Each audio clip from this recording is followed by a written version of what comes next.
So what I want to talk to you about today are the 10 rules to prosperity. The 10 rules to prosperity are the rules that you're going to apply to the 6 laws of wealth. In a moment, I'll tell you what the 6 laws are again, but there's an entire video that talks to you about the 6 laws. The 10 rules to prosperity are the rules that every single wealthy individual not only has used to build wealth, but also to keep the wealth that they've built.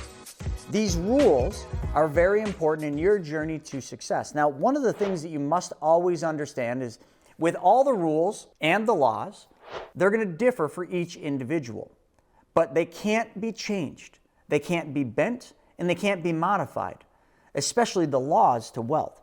You'll need to apply these rules to your specific situation. No one person is going to have the exact same situation, the exact same goals, and the exact same destination where you're going. And I also want to urge you to never actually set a firm destination, because if you do, when you reach it, you will have arrived. And you never want to arrive. You always need to push your destination further so that you never reach it. Because the fun is in the journey and the excitement is in the journey. Once you get to the destination, you got to start over. So let's dive into the 10 rules of prosperity. The first rule of prosperity is one that you will apply to the different laws of wealth. And the first rule is your money must always remain in motion. I want you to think about money. When you go into a bank and you give the bank teller your money, does the bank just put that money in that vault and leave it sit there? Do they just put it in a little box with your name on it and leave it in the vault until you come back and you need that money? No. Banks are masters at this first rule. They are constantly moving your money. As soon as you give them the money, they are putting that money into motion. There's not a single bank in the world that doesn't keep money in motion. Everything in the universe is in motion. The wind is blowing. Airplanes are flying. Cars are driving. Atoms are moving. Everything's in motion. Why should your money ever sit still? It shouldn't. Banks constantly move your money by loaning that money out, and even when they get the money back, they re-loan it out again. So this rule is one that you must apply. Once you save that money must be put in motion, which then enacts law number 2, which is your money must work for you. It's the same as the first rule. Money working for you means your money's in motion. There isn't a business in the world that leaves money sit. Money comes in many shapes and sizes. It could be the dollars that you make. It could be the inventory that your business has. But do any of you think that there's a grocery store out there that just wants to keep all the food on the shelf forever? No, they want that food moving because that's their money. Their inventory is money, and that money is in motion. Car dealerships, do they just put cars on the dealer lot and just leave them sit? No, those cars move. It sells, they replace it with another one. That one sells. That's money in motion. Your money should never sit still. Because if your money sits still, that means it's declining and dying. Money, just like everything in the universe, should be in motion. And that's the first rule to prosperity. The second rule is one that I am intimately attached to. And that is when your money is being saved, the first law of wealth, save 1/10 of the money. And when your money is being sent out to work for you, that money should be sitting in a place where it earns uninterrupted compound interest. Now, many of you think you know what compound interest is, but let me give you the definition by Albert Einstein. Albert Einstein called compound interest the 8th wonder of the world. He went on to say that compound interest is the most powerful thing in the universe. He said the most powerful thing in the universe. He said those that understand compound interest earn it, and those that don't pay it. So I'm going to take Albert Einstein's 8th wonder of the world, and I'm going to take it to one more level. And I'm going to put the word uninterrupted in front of that, because compound interest, by the way that we are taught it, means that we have to put our money somewhere and that money is going to sit. But that defies the first rule, does it not? If your money must be in motion, then how can you earn compound interest? Because to earn compound interest, do you think your money must sit somewhere to earn compound interest? That's a lie. That's a myth. Your money can be in motion, and while your money's in motion, it can earn uninterrupted compound interest if you know where to put your money first.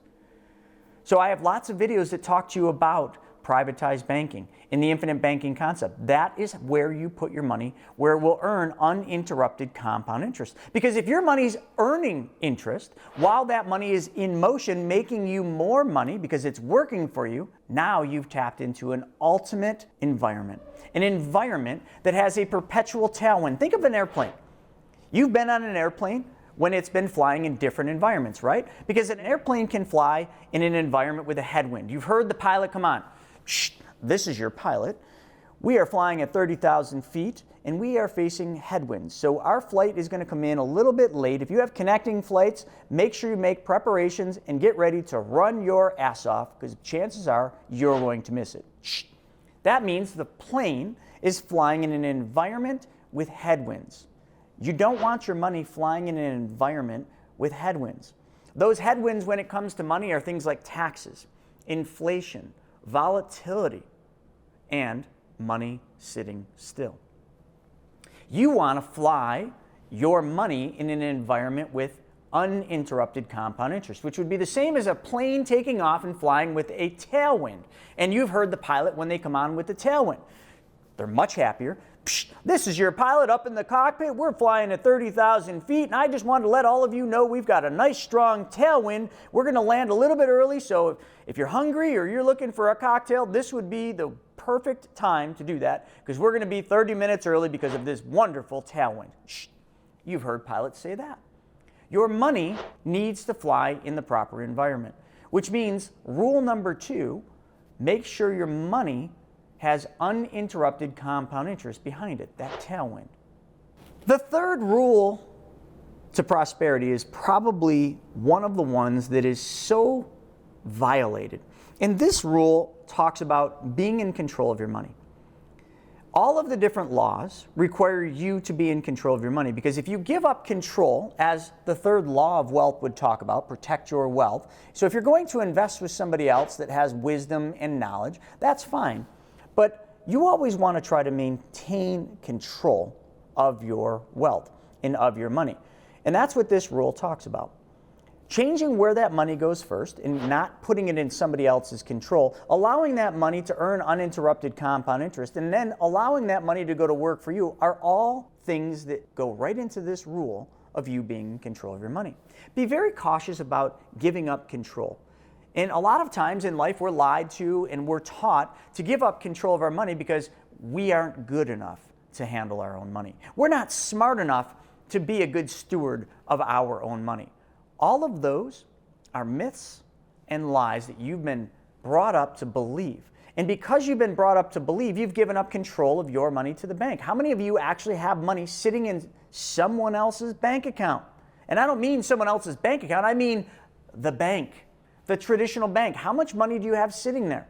Probably too much because you gave up control of your money to the bank. And what is the bank doing with your money that you gave up control of? The bank is making your money, your bank deposits, work for them. The bank is sending your money out to be in motion for the bank. That's backwards for what you should do.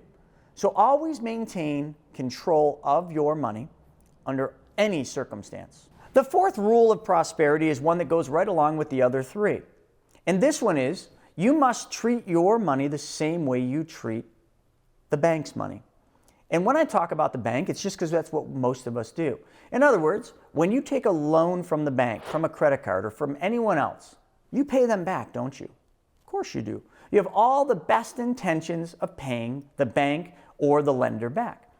And not only that, the bank did underwriting and they made sure you would be a good borrower.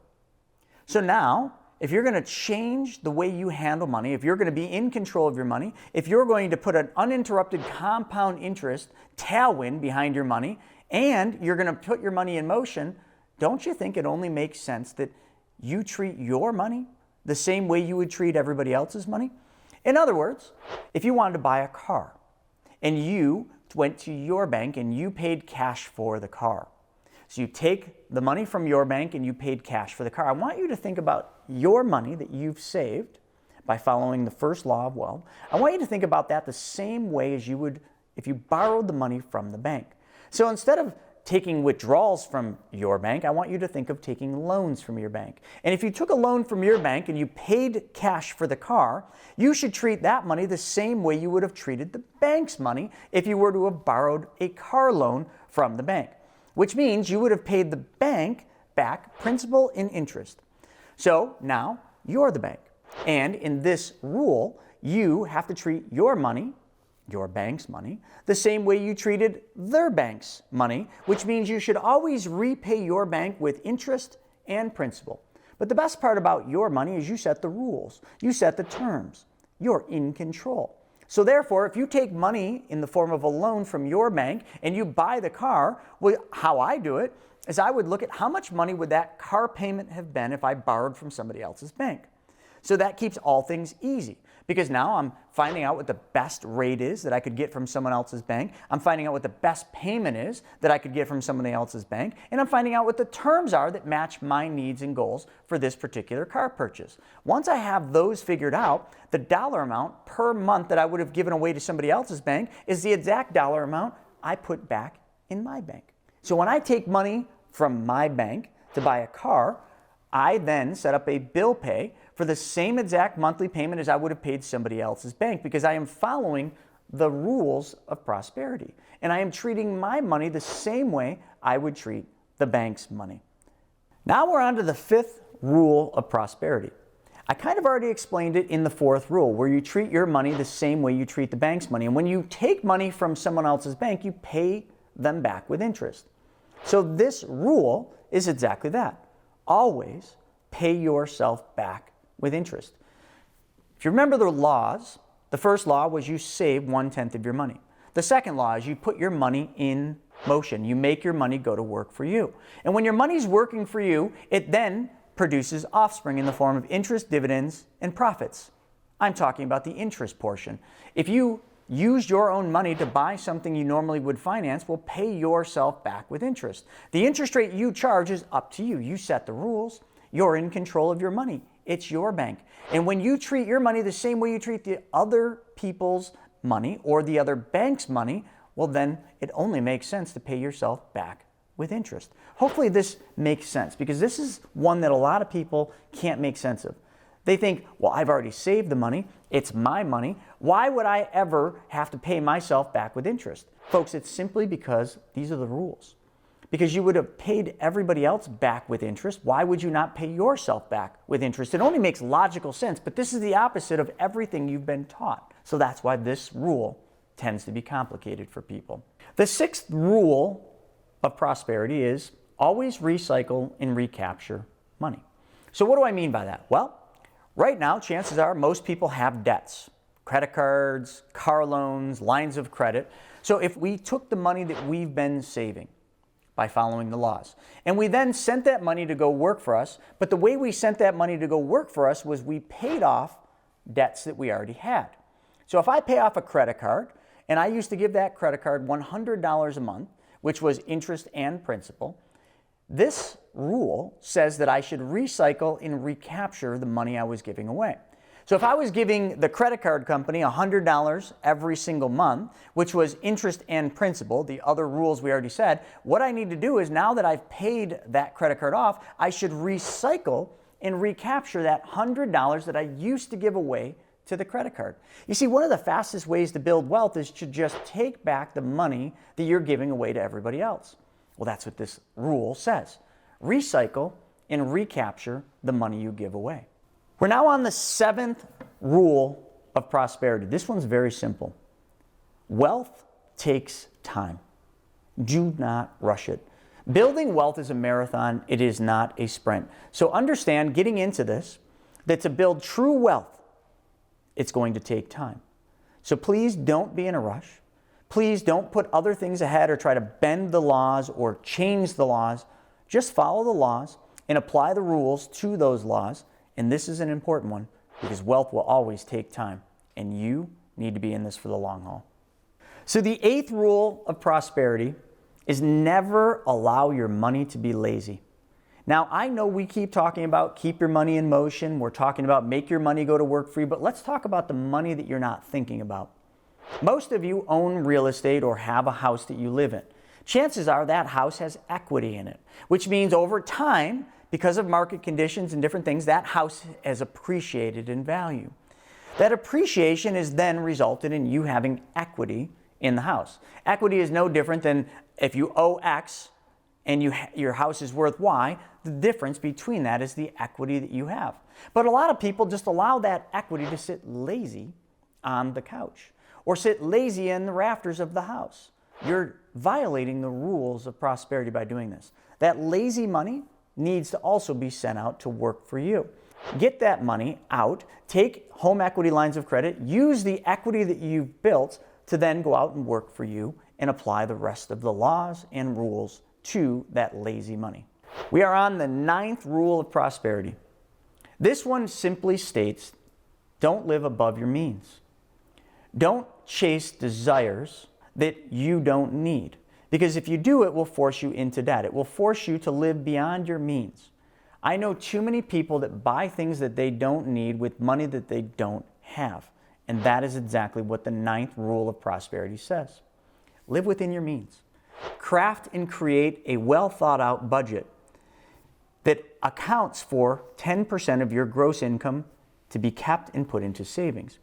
The rest, the 90% that you use to live, make sure that you live within that 90%. Don't live at 95% of the money you have to spend. Live at 80% of the money that you have. That's the way you build wealth. Simply don't let your desires exceed your earnings. And now my favorite, the 10th rule of prosperity. Be your own bank. Don't give up control of your money to someone else's bank when you can hold control and be your own bank. These are the 10 rules to prosperity. I hope you like these, and if you didn't watch the other video about the laws of wealth, make sure you check this one out because the laws come before the rules. And if you like this, make sure you check out all my other videos by subscribing to this channel, click the like, and hit that little alerts button so you're notified every single time we do a new video. See you on the next one.